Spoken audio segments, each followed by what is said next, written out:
Halo teman-teman, kembali pada update kali ini tanggal 7 Januari 2023. Kita akan membahas saham-saham di sektor CPO.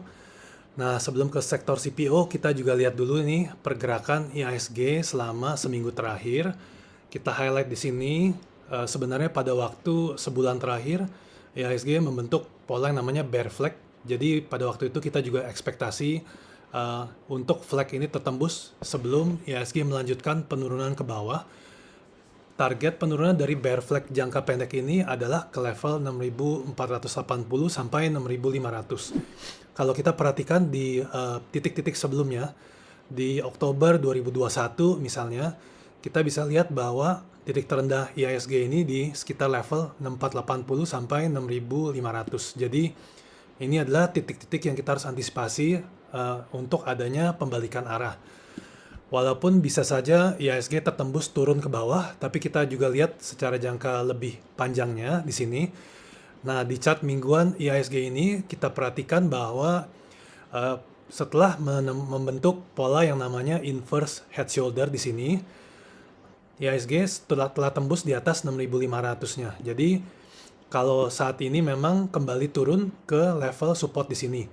Saat ini memang supportnya ini downtrendnya agak sedikit menurun. Jadi kalau memang IHSG bisa bertahan di atas level 6420 sampai 6440 pun, IHSG secara jangka sangat panjang ini masih uptrend dan masih berada dalam pola inverse head and shoulder-nya. Jadi pola inverse head shoulder ini secara jangka panjang mempunyai penguatan hingga ke level 9.200. Ya, jadi untuk teman-teman yang khawatir, kita harus lihat juga level di 6.420 sampai 6.500. Kalau level ini masih bisa bertahan, maka jangan khawatir, secara jangka panjang IHSG akan melanjutkan penguatannya. Itu untuk IHSG. Kita coba lihat untuk sektor CPO.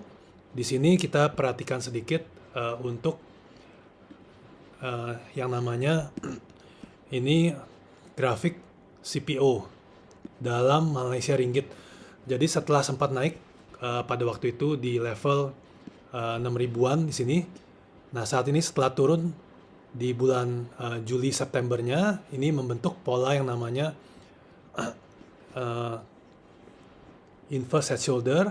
Jadi kalau bisa menembus 4.400 Malaysia Ringgit, maka CPO akan melanjutkan penguatan ke level 5.800-nya.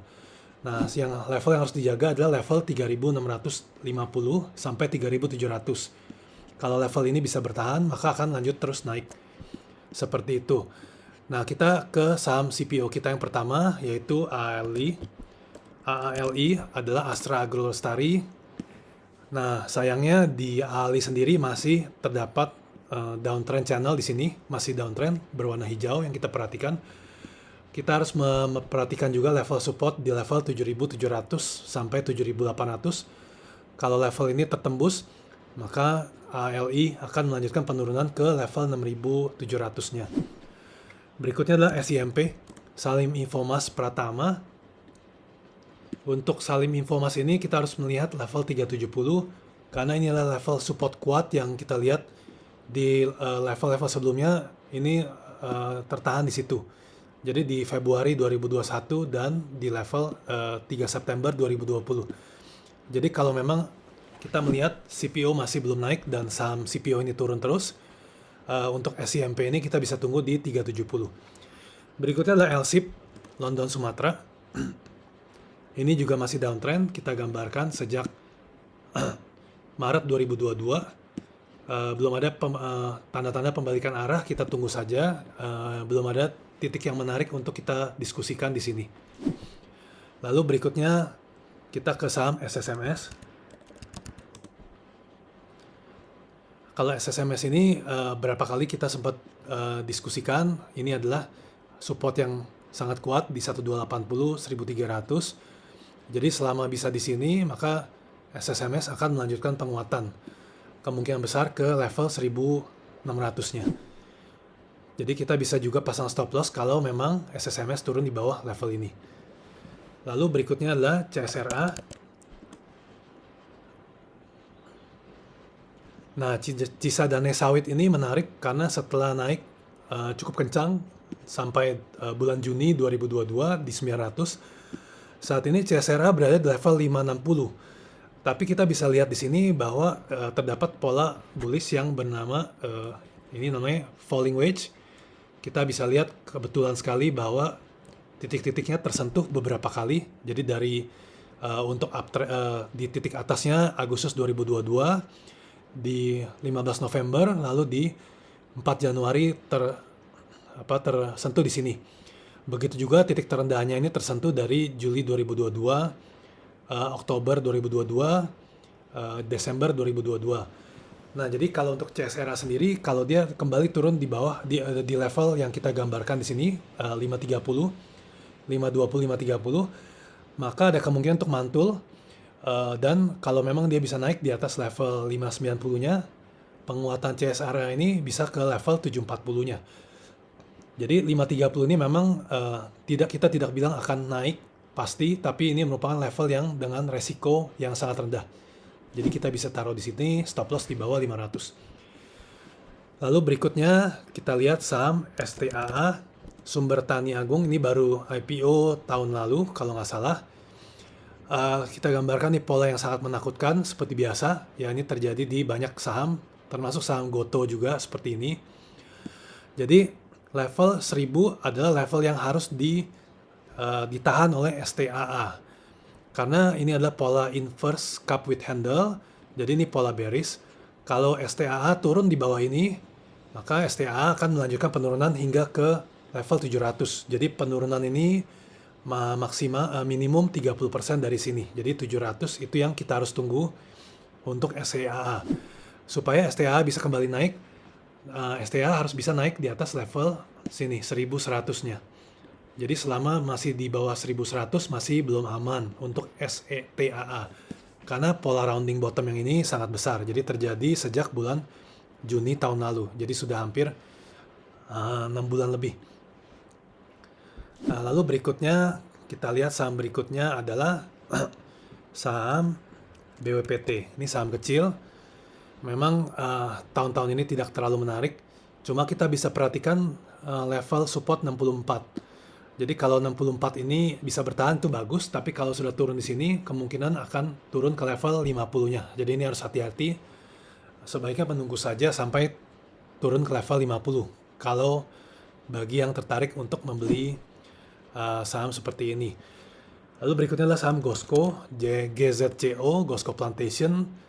Ini juga seperti yang kita bilang, ini pola inverse cup with handle besar, jadi ini harus diperhatikan. Jadi pada waktu bulan September, Oktober ini level 125 ini sudah tertembus. Pada waktu itu kita bilang juga bahwa GOSCO berpotensi turun 30%. Kita bisa lihat videonya di sini. Saat ini level 30% itu di level 87. Jadi untuk target pelemahannya sudah tercapai. Tinggal kita harus lihat kalau ingin membeli saham ini adalah pola pembalikan arah. Jadi seperti apa? Jadi misalnya kalau dia tembus resistance kecil di sini, boleh kita coba. Atau kalau memang dia nanti membentuk pola bullish lainnya, pola inverse head and shoulder, pola cup with handle kecil, dan sebagainya, itu kita bisa lihat lagi untuk masuk ke saham GOSCO. Tapi untuk sementara jangan terlalu masuk, dan juga kita harus lihat pergerakan saham-saham CPO yang lain juga. Lalu kita lihat berikutnya adalah saham Smart. Nah, saham Smart ini memang di level 52 ini resistance kuat, sempat tertembus di sini di November dengan volume tinggi. Saat ini kembali turun, jadi memang tidak terlalu baik. Tapi kalau kita lihat di sini ada gap besar, ada gap yang belum terisi. Jadi di level 4.650 sampai 4.750 ini bisa merupakan titik beli yang baik. Jadi itu kalau memang bisa sampai ke sana, mungkin Smart berpotensi untuk mantul. Karena di samping itu juga dia berada di uptrend jangka menengah dari sejak bulan Juli 2022. Nah, itu untuk saham Smart, jadi moga-moga bisa sampai ke sana untuk saham Smart. Oke, untuk selanjutnya kita ada saham SGRO. Ini tidak terlalu liquid juga. Sebenarnya tidak menarik untuk dibahas, tapi oke, kita lihat di sini ada level 2000 di mana sempat terjadi beberapa kali pemantulan. Jadi kita bisa sebenarnya saat ini dekat dengan level 2000 untuk titik beli. Untuk potensi kenaikan mungkin kita tunggu dulu ke level 2300-nya. Oke, lalu berikutnya kita lihat saham DSNG. Dharma Satya Nusantara ini terbalik dengan saham-saham lain. Kita bisa lihat bahwa DSNG membentuk pola bullish cup with handle di sini ya, dengan resistance di 640, potensi penguatan ke 810. Kita juga bisa spec buy di angka 580-an dengan stop loss mungkin kita taruh lebih panjang di sini, stop loss di level 545. Jadi kalau sudah naik ke 810 ini merupakan risk reward yang baik. Lalu berikutnya adalah TAPG. TAPG adalah Triputra Agro. Memang ini sideways besar, tapi selalu kita perhatikan TAPG kembali turun dan mantul di level 560. Jadi bisa saja kita tunggu di 560, potensi kenaikan bisa ke 720 atau 760. Jadi sekian saja update untuk sektor CPO kali ini. Terima kasih sudah menonton. Sampai ketemu di video berikutnya.